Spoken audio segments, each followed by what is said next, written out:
अब ठार के राजा जन्मे जाएला। अच्छा अच्छा सुंदर महाभारत के कथा सुनावत भैया। का कहे जानता है? कहे बेटा ये कथा ला दे ध्यान लगा के सुन ले। खबर की कथा सुने से कत को पाप खतर ये पाप के ना सो भाई। तो बैठ के राजा जन्मे जाए कथा सुने बर लगे है। अच्छा अधुना हाथ जोड़ के कहे गुरुदेव अब मला महाभारत के कथा सुनाए बर जाओ।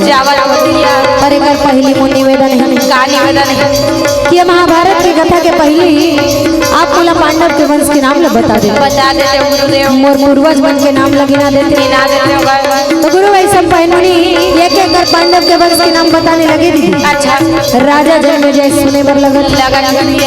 आप सबसे भी मैं निवेदन करत कि ये पांडव के वंश के नाम जरा ध्यान से सुनो। अब हो सके ना तो गिनती लगावत रहो के पांडव वंश के कते के वंश।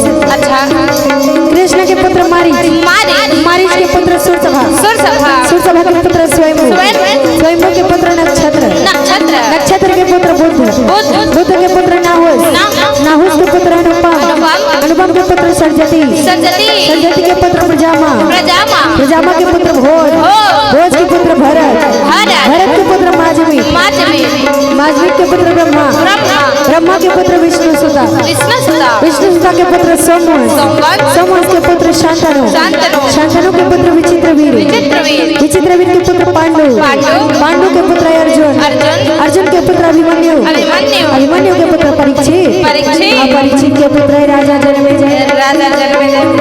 और वही राजा जन्मे जाए सुनावती गुरु वैसा पहन महाभारत की कथा।